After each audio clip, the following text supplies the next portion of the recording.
Hey everyone, Ryan here from Leadbase, and I wanted to make today's video because I keep getting questions around how our parent agency, so to speak, Camby Marketing, sells leads to buyers in a bunch of different verticals. So if you don't know, Leadbase is kind of a newer project that we've been working on here at Camby, but we've been selling leads and selling appointments for almost 7 years now as a company, and I do get a lot of questions from agency owners around how does that work? So today I'm going to go over a little presentation that I put together, just talking about how we actually 5x'd our company's profit by switching from a retainer model to a lead sales model. I'm going to talk about why, for me anyway, just the retainer model was a ton of work and not a lot of return. But with the lead sales model, there's pretty much exponential returns that you can generate by selling leads. Especially if the return on your time. I probably worked 50 hours a week and I work about 30 hours a week right now, and I make 5 times as much as I did with a retainer model. So I'm going to go over what it looks like to have a model where you're actually selling leads and appointments rather than retainers. I'm talking about some of the pros of doing it that way. And even if you're not a social media marketing agency, if you're in solar or life insurance like many of our lead-based users are, this might be relevant to you because maybe you have extra leads you could even sell to people. So I'm going to talk about just a bird's eye view of what that looks like to have a lead generation agency. And just a quick shout out to Dan Wardrop, because it was about 7 or so years ago when I purchased his course and he kind of introduced me to this idea. So highly recommend his course and his teachings on this. And I've kind of adapted some of the stuff and seen the success that we've seen throughout the years in big part thanks to him. So shout out to Dan, and let's jump into this little presentation that I put together. Okay, so I don't have a snazzy editor like a lot of these people do, but I'm just going to give you pure information because that's how my brain works. So I just put together this little Canva template. Pretty sweet you can do on Canva, right? I'm a big, you've probably heard me talk about Canva several times. All right, guys, so here is why, in my opinion, retainers kind of suck. So I started my journey off with my former business partner, still really good friends with him. Not saying he sucks. But just the business model we ran was just so much work. We started it in the basement suite that we were renting. It's kind of a rags to riches story.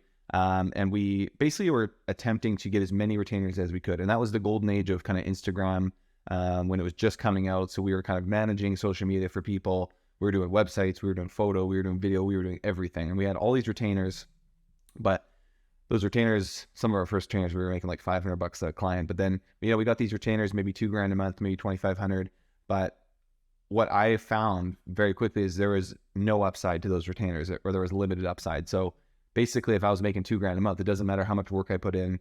That client could just fire me tomorrow and then I'm out of a client, right? So even if I had, we might have had 10 retainers, we might have been maybe making like 20K as a company. And that's with us having to pay people, and, there's a lot of moving parts there. They're just limited in the amount of retainers that we could take on. Second is that the clients essentially owned our time. We would quote them a certain amount of hours and what we're going to do for them. But they could essentially make demands of us at any point and leverage the fact that they could just fire us essentially if we didn't do those things.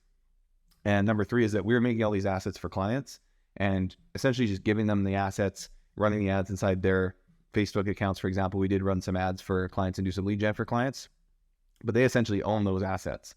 So I'm kind of speaking from obviously from the agency side here, because I talk a lot about how agencies suck a lot of the time. And I mean, our agency was probably hit and miss. But from my side as an agency, again, I'm doing all this work for a client. And then, again, there's just limited upside there.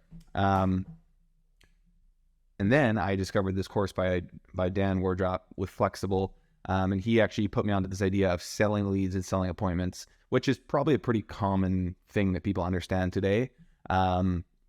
Maybe not if you haven't heard of that, but with selling leads and appointments, I could essentially, just like any product, sell as many units or leads as I can get my hands on and make, exponential money off that, as opposed to retainer, which is a set amount. So the cool thing about selling leads and appointments is you own the assets that generates those leads. So the structure and the way that I have sold leads is, instead of me running 10 different client Facebook ad accounts and generating leads for them that they would then buy, I actually create a website which I then generate leads on that website and I sell them to 10 different clients. That way I can set the price. I say to the client, hey, leads are $50. You want some? And they say, sure. And then I send them as many leads as they want to buy. I have full control over the website. I have full control over the ads. I basically just control everything, and they can agree to buy leads or not. I've essentially given myself bargaining power and asked 10 different people if they want leads, and they can't tell me what to do. It also gives you way more control over your creative and your targeting. So you're not just sitting in a marketing meeting with a client and they're trying to tell you 1,000 things they want in the ad, and you know in your head that it's going to cost 10 times more for a lead and it's going to suck.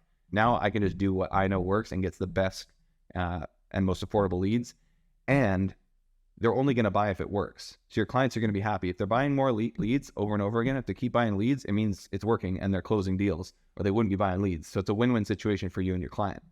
And lastly, like I said, it's exponentially scalable. I can generate as many leads as I'm able to off, I guess I am limited by the platforms, but there's been times where we've generated several thousand leads per month, and we're making, a 30 to 50% margin on those leads, maybe closer to 30 on average once everything's said and done, but you can make a lot more money doing that.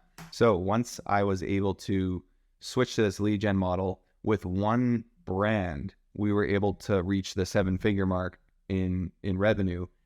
And that's just one brand with 2 or 3 clients at the time, depending on the month who ordered. So I had one brand with 2 or 3 clients as opposed to 10 to 12 different retainers I was doing. So now I basically had people just buying leads, and I could scale those leads as much as I want. Pretty much every client is like, give me as many leads as you can create or generate. So that's how we built a 7-figure lead generation brand. And how we did that is essentially we built a brand, which is easier said than done maybe, but you don't really need a crazy brand. I can show you one of the brands that we created right now. This one didn't work, so that's why I'm going to show you, because I can't really show you some of the brands that are active.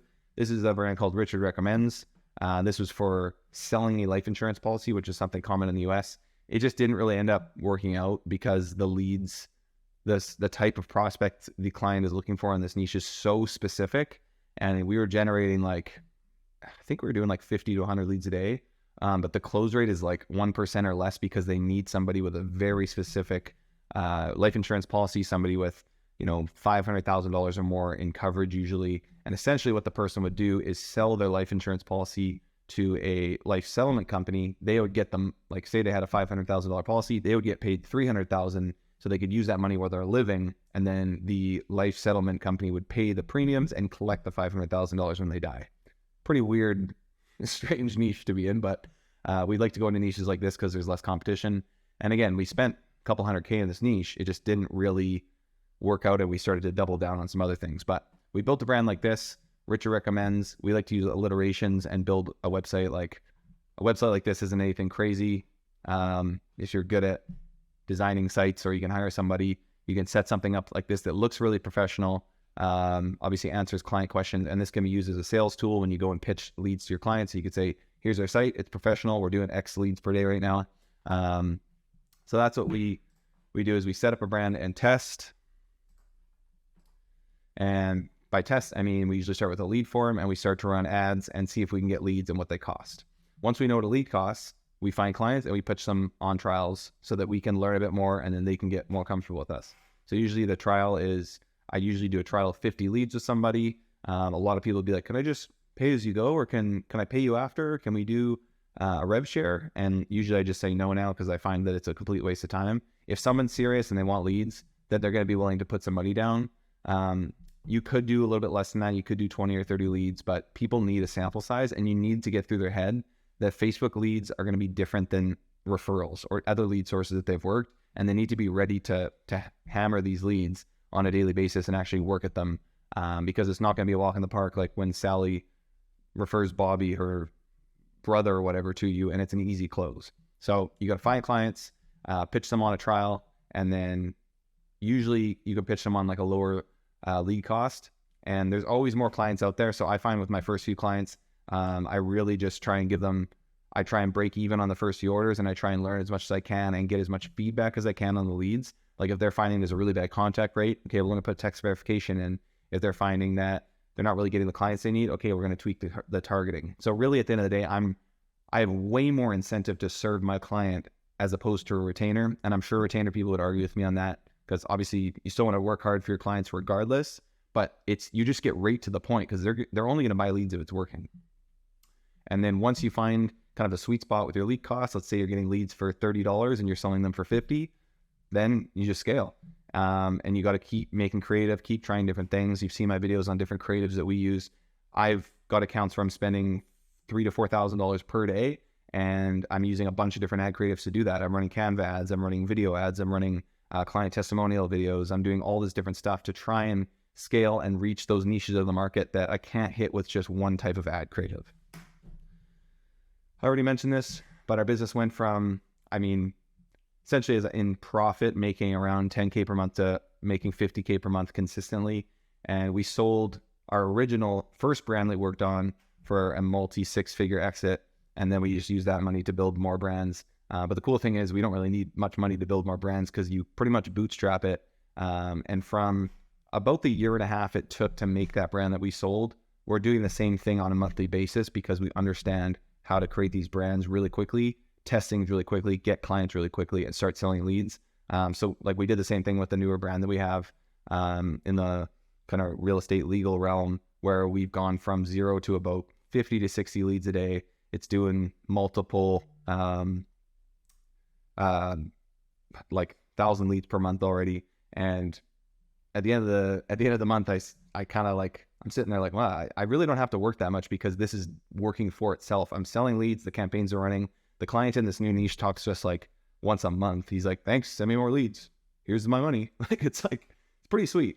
So that gives me more time to spend with my wife and new baby. And to me, at the end of the day, time is money. Like, it's the most important thing to me to be able to go camping and go on adventures with my family. We're going on a trip down to the Oregon coast in about a week here. So, and I get to kind of do a little bit of work from there if I need to, but I don't have to be at my computer all the time. So I don't want to sound like some guru guy. I'm not trying to sell you guys like a course or anything. I just wanted to share this because I get questions about it.